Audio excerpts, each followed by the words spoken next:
Doctor Baba Saheb Ambedkar open university.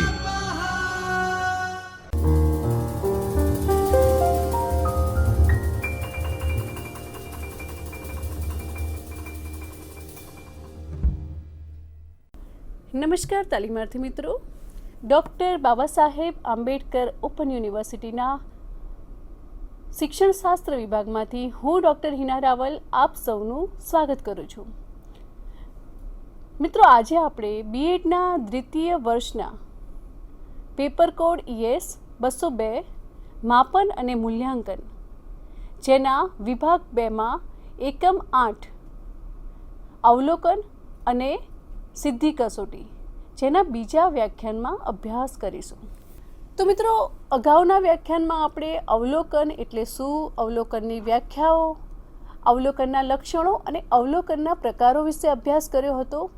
આજે આપણે અવલોકનના જે અન્ય મુદ્દા છે, જેમ કે અવલોકનની ઉપયોગિતા, તેની મર્યાદાઓ, શિક્ષકે વિદ્યાર્થીનું અવલોકન ક્યારે કરવું, અવલોકન વખતે કેવી કેવી બાબતો ધ્યાનમાં રાખવી, વિદ્યાર્થીની કઈ બાબતોનું મૂલ્યાંકન કરવું, અવલોકન માટેના સાધનો, એના વિશે આપણે આજે અભ્યાસ કરવાના છીએ।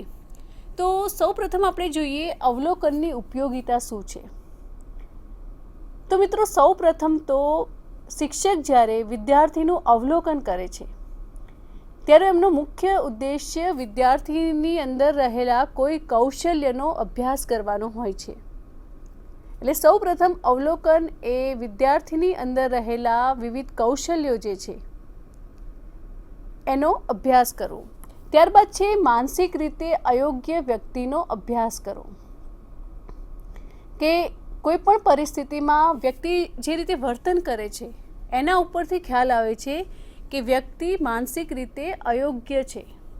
કે ઘણીવાર આપણે જોઈશું કે કેટલાક બાળકો ખૂબ જ હાઇપર એક્ટિવ હોય છે, કે વર્ગખંડમાં કોઈ એમને ગુસ્સાથી બોલી જાય કે શિક્ષક પણ ક્યારેક બોલે તો તેઓ તરત જ એનો પ્રતિચાર આપી દેતા હોય છે ઉગ્ર સ્વરૂપે। તો એનાથી ખ્યાલ આવે છે કે વિદ્યાર્થીની અંદર ગુસ્સાનું પ્રમાણ, કે તેની અંદર આક્રમક શક્તિ, ક્યારેક કેટલાક બાળકો વર્ગના બીજા બાળકો સાથે લડે છે, ઝઘડે છે, તો એના ઉપરથી ખ્યાલ આવે છે કે બાળકની અંદર આક્રમકતાનો ગુણ વધારે પ્રમાણમાં રહેલું છે। તો આ પ્રકારનું જે અવલોકન છે તેનાથી ખ્યાલ આવે છે કે વિદ્યાર્થીની કે વ્યક્તિની માનસિક સ્થિતિ કયા પ્રકારની છે। ત્યારબાદ બાળકોના જે વૃદ્ધિ છે એ વૃદ્ધિનો અભ્યાસ કરવા, કે બાળકો વિવિધ તબક્કે અલગ અલગ પ્રકારની બુદ્ધિ ધરાવતા હોય છે। જેમ કે વર્ગખંડમાં જ્યારે પ્રોજેક્ટ વર્ક આપતા હોઈએ છીએ એમાં વ્યક્તિગત રીતે પ્રોજેક્ટ તેમજ જૂથમાં પ્રોજેક્ટ આપવામાં આવે છે, ત્યારે આપણને તેનું અવલોકન કરીએ ત્યારે ખ્યાલ આવે છે કે કયા વિદ્યાર્થીની અંદર કયા કયા પ્રકારનો ગુણ રહેલો છે, એની માનસિક શક્તિ, એની વૃદ્ધિ જે છે એ કેટલા પ્રમાણમાં રહેલી છે। ત્યારબાદ સાધનોની ગુણવત્તાની ચકાસણી કરવા, કે સાધનોની ગુણવત્તાની ચકાસણી કરવા માટે પણ અવલોકન કરવામાં આવે છે।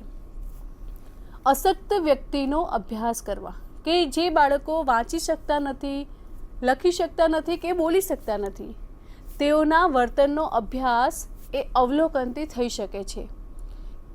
કે અશક્ત વ્યક્તિનો અભ્યાસ પણ અવલોકન દ્વારા થઈ શકે છે, કે તેનામાં કેટલા પ્રમાણમાં અશક્તિ રહેલી છે, કેટલા પ્રમાણમાં દૃષ્ટિપાત રહેલો છે। તો આ બધા જે પ્રકારના જે વર્તનો છે એ વર્તનોના માધ્યમથી વ્યક્તિની આપણને એનો પરિચય થાય છે। હવે બાળકોના વર્તનનો અભ્યાસ કરવો, કે વર્ગમાં બાળકોના વર્તન દ્વારા શિક્ષક એનું અવલોકન કરીને નક્કી કરે છે કે બાળક આ પ્રકારનું છે, કે બાળક એ અમુક પ્રકારનું વર્તન કરે છે। વર્તન વિશેની સાચી માહિતી મેળવવા, કે વર્તન વિશેની સાચી માહિતી મેળવવા પણ અવલોકનનો ઉપયોગ થાય છે, કે બાળકને ખ્યાલ ન આવે તેવી રીતે તેના વર્તન વિશેની સાચી માહિતી સ્વાભાવિક બને તે જરૂરી છે। ત્યારબાદ પ્રાયોગિક પરિસ્થિતિમાં અભ્યાસ કરવા, કે તાલીમના એક ભાગરૂપે પ્રાયોગિક કાર્ય કરવાનું હોય છે। ખાસ કરીને પીટીસી કે બીએડ કોલેજમાં પ્રાયોગિક કાર્ય કરવાનું હોય છે ત્યારે આવા સંજોગોમાં અવલોકન એ ખૂબ જ ઉપયોગી બને છે। વ્યક્તિગત માર્ગદર્શન આપવા, કે જ્યારે વિદ્યાર્થી કે વ્યક્તિનું આપણે વર્તનનું અવલોકન કરીએ છીએ ત્યારે તેના ઉપરથી શિક્ષકને ખ્યાલ આવે છે કે વિદ્યાર્થીને કયા પ્રકારનું માર્ગદર્શન આપવું. તો એ માટે પણ અવલોકન ખૂબ જ જરૂરી છે. પ્રગતિપત્રક ભરવા કે શાળામાં વિદ્યાર્થીનું પ્રગતિપત્રક ભરવામાં અવલોકન નોંધ એ ખૂબ જ ઉપયોગી છે. કે મિત્રો તમે જોશો કે શાળામાં ઘણા પ્રકારના વિદ્યાર્થીઓ હોય છે, એની અંદર વ્યક્તિગત ભિન્નતાઓ રહેલી હોય છે. તો ઘણીવાર આપણે જોઈએ છીએ કે કોઈ વિદ્યાર્થી ભલે ભણવામાં થોડો સામાન્ય હોય પણ એનામાં ગ્રુપમાં રહેવાની કૌશલ્ય, વર્ગમાં ભળી જવાનું એનું વર્તન, શિક્ષકોને માન સન્માન આપવું, એમની આજ્ઞાનું પાલન કરવું, દરેક વિદ્યાર્થી સાથે હળીભળીને રહેવું. તો આ પ્રકારના તેમજ વર્ગખંડમાં કે શાળામાં કરવામાં આવતી દરેક જે સહઅભ્યાસિક પ્રવૃત્તિઓ હોય એમાં સક્રિય રીતે ભાગ લેવો. તો આ જે બધી એના વર્તન છે એના કારણે એનું જે પ્રગતિપત્રક છે એના ઉપર પણ ઘણી બધી અસર પડે છે. કારણ કે એક શિક્ષક તરીકે વિદ્યાર્થીના સર્વાંગી ગુણોનું આપણે નિરીક્ષણ પણ કરવાનું છે અને એનું ઘડતર પણ કરવાનું છે. ત્યારબાદ રસ અને વલણ અંગે માહિતી મેળવવા કે વિદ્યાર્થીનું જે રસ છે, વિદ્યાર્થી કઈ બાબતમાં રસ ધરાવે છે એની પણ આપણને માહિતી પ્રાપ્ત થાય છે. જેમ કે શાળામાં કેટલાક વિદ્યાર્થી એવા હોય છે કે જેમને રમતગમતમાં ખૂબ જ રસ હોય છે અને તે એમાં સક્રિય રીતે ભાગીદારી પણ નોંધાવતા હોય છે. એનાથી આપણને ખ્યાલ આવે છે કે વિદ્યાર્થીને આ પ્રવૃત્તિમાં વધુ રસ છે.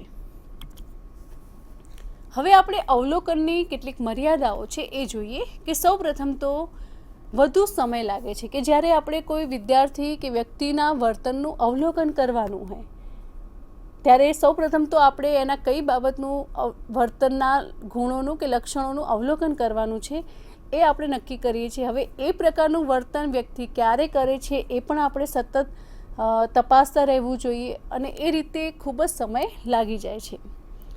ભિન્ન અભિપ્રાયો કે કોઈ પણ એક બાળક છે એના માટે કોઈ એક વ્યક્તિએ જે અવલોકન કર્યું હોય તો એ જ બાળક માટે કોઈ બીજું વ્યક્તિ અવલોકન કરે તો એના અભિપ્રાયો અલગ અલગ હોઈ શકે. તો આ પણ એક એની મર્યાદા છે.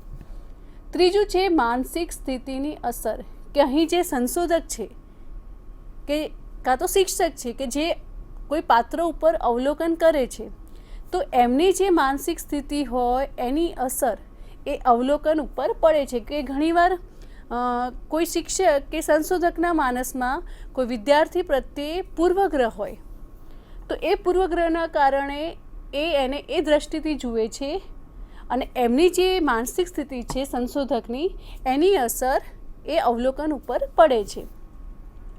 બીજું એ કે વિદ્યાર્થી વધુ સજાગ બને છે કે આ જે અવલોકન છે એ અવલોકનના ઉપકરણમાં જો વિદ્યાર્થીને ખ્યાલ આવી જાય કે મારું આ રીતે અવલોકન થઈ રહ્યું છે તો તેનાથી વિદ્યાર્થી વધારે સજાગ બની જાય છે અને સારું લાગે તેવું વર્તન કરવાનો પ્રયત્ન કરે છે. તો આ પણ એક પ્રકારની તેની મર્યાદા છે. ત્યારબાદ ચોક્કસતા જરૂરી કે જ્યારે અવલોકન કરતા હોઈએ ત્યારે અવલોકન ચોક્કસ હોય એ ખૂબ જ જરૂરી છે. તેમજ અવલોકન કરતા જે સંશોધક છે એની પાસે પણ અવલોકન કે નિરીક્ષણ કરવાનું કૌશલ્ય હોવું એ પણ એટલું જ જરૂરી છે. સંપૂર્ણ વ્યક્તિત્વનો ખ્યાલ મેળવવો મુશ્કેલરૂપ છે કે ઘણીવાર આ જે અવલોકન છે એ કોઈ પણ એક લક્ષણ પૂરતું હોય છે. પરિણામે એ લક્ષણમાં વ્યક્તિએ કરેલા વર્તનના આધારે તેના સમગ્ર વ્યક્તિત્વનું આપણે અનુમાન ન કરી શકીએ. એટલે આ પણ એક અવલોકનની મર્યાદા છે. બીજું કે વધુ ખર્ચાળ છે કે અવલોકન કરવા માટે ઘણીવાર એક જગ્યાએથી બીજી જગ્યાએ જવું પડે, ખર્ચ પણ થાય, તો એ રીતે અવલોકન એ ખર્ચાળ છે. ચોક્કસ આગાહી કરવી મુશ્કેલીરૂપ છે એટલે કે કોઈ વિદ્યાર્થી છે એક પરિસ્થિતિમાં આ પ્રકારનું વર્તન કરે છે તો બીજી પરિસ્થિતિમાં એ પ્રકારનું વર્તન કદાચ ન પણ કરે, એટલે ચોક્કસ એવી આગાહી ન કરી શકાય. બીજું કે ભૂતકાળનો અભ્યાસ કરવો મુશ્કેલરૂપ છે કે જ્યારે આપણે અવલોકન કરતા હોઈએ ત્યારે અવલોકન માત્ર વર્તમાન પરિસ્થિતિ ઉપર જ થઈ શકે, ભૂતકાળની કોઈ પણ પરિસ્થિતિનું અવલોકન થઈ શકે નહીં. જાતિ પ્રવૃત્તિના અભ્યાસો શક્ય નથી, કે કોઈની જાતિ અંગેના જે અવલોકનો છે એ કરવા હોય તો એમાં શક્ય નથી. સંશોધકની શક્તિની અસર, કે સંશોધક અહીં કેટલો કુશળ છે, એનામાં અવલોકન કરવાની કેટલી શક્તિ રહેલી છે, એની અસર પણ આની ઉપર પડે છે. ત્યારબાદ આંતરિક લક્ષણોનો અભ્યાસ શક્ય નથી, એટલે કે વિદ્યાર્થી કે વ્યક્તિની જે બાહ્ય વર્તન છે એના ઉપરથી આપણે કોઈ પણ લક્ષણનું આપણે અવલોકન કરી શકીએ, પરંતુ એના આંતરિક ગુણો છે, એના મનમાં શું ચાલે છે એનો અભ્યાસ આપણે અવલોકનના માધ્યમથી કરી શકતા નથી. ત્યારબાદ કૃત્રિમ વર્તનની શક્યતા, કે અગાઉ જેમ કહ્યું એમ જો વિદ્યાર્થીને ખ્યાલ આવી જાય કે અવલોકન થઈ રહ્યું છે તો તે પોતે જે હોય એના કરતાં અલગ વર્તન કરે એવી પૂરેપૂરી શક્યતા રહી છે. ત્યારબાદ નોંધ રાખવાનું કાર્ય મુશ્કેલરૂપ, કે સતત ચાલતા જે વર્તન છે એની નોંધ રાખવામાં ક્યારેક મુશ્કેલી સર્જાય છે. બીજું કે આ જે અવલોકન જે છે એ બિન પ્રમાણિત સાધન છે, કારણ કે સંશોધકે તેમજ જે પ્રયોગપાત્ર વ્યક્તિઓ છે એ દરેક વખતે એમના જે અવલોકનના જે પરિણામો છે એમાં સતત ફેરફારો થતા રહે છે, માટે આ જે છે સાધન એ બિન પ્રમાણિત છે. હવે આપણે એ જોઈએ કે શિક્ષકે વિદ્યાર્થીનું અવલોકન ક્યારે કરવું જોઈએ, કે શિક્ષક તરીકે આપણે જ્યારે વર્ગખંડમાં કે શાળામાં ભણાવવા માટે જશું ત્યારે આપણી સામે ઘણા બધા બાળકો હશે, વિદ્યાર્થીઓ હશે અને અલગ અલગ પ્રકારની ભિન્નતાઓ ધરાવતા હશે. તો એ સમયે આપણે વિદ્યાર્થીનું અવલોકન કઈ રીતે કરવું? તો સૌપ્રથમ તો જ્યારે વિદ્યાર્થી શાળામાં હોય કે પછી શાળા બહાર હોય ત્યારે આપણે એનું અવલોકન કરી શકીએ. શિક્ષણ કાર્ય દરમિયાન વિદ્યાર્થીનું અવલોકન કરી શકાય, કે તમે જ્યારે બોર્ડ પર લખાવો છે ત્યારે વિદ્યાર્થીનું ધ્યાન ક્યાં હોય છે, નોટબુકમાં લખે છે કે નહીં, જ્યારે તમે સમજાવો છો ત્યારે એનું ધ્યાન હોય છે કે નહીં. તો આ રીતે પણ આપણે અવલોકન કરાવી શકીએ.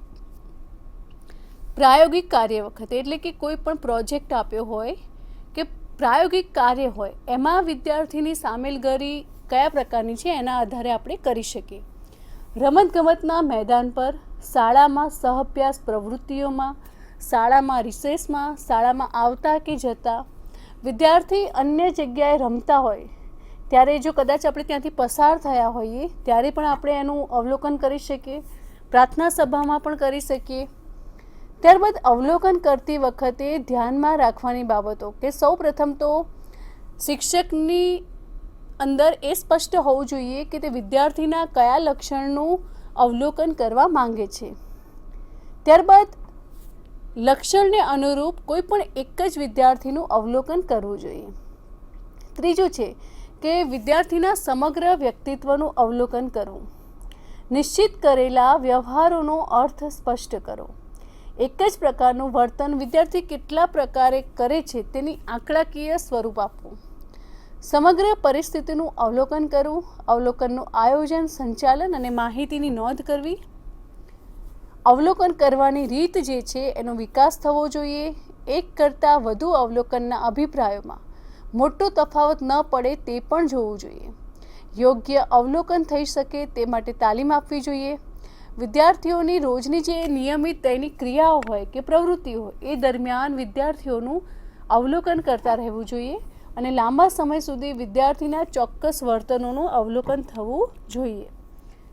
હવે વિદ્યાર્થીઓ માટે આપણે કયા કયા પ્રકારનું અવલોકન કરી શકીએ, કે વિદ્યાર્થીની અંદર આપણે કયા કયા ગુણોની અપેક્ષા રાખીએ છીએ કે તેનું અવલોકન કરવું જોઈએ. તો સૌપ્રથમ છે જવાબદારીનું ભાન, કે વિદ્યાર્થીને આપણે કોઈ કાર્ય આપીએ છીએ ત્યારે વિદ્યાર્થી કેટલી નિષ્ઠાથી અને પોતાની જવાબદારી સમજીને કાર્ય કરે છે એનું પણ અવલોકન કરી શકાય. સહકારની ભાવના, કે બીજા વિદ્યાર્થીઓ સાથે એ કેટલી મદદની ભાવનાથી હળીમળીને રહે છે, સહકારની ભાવનાથી રહે છે એ પણ જોવું જોઈએ.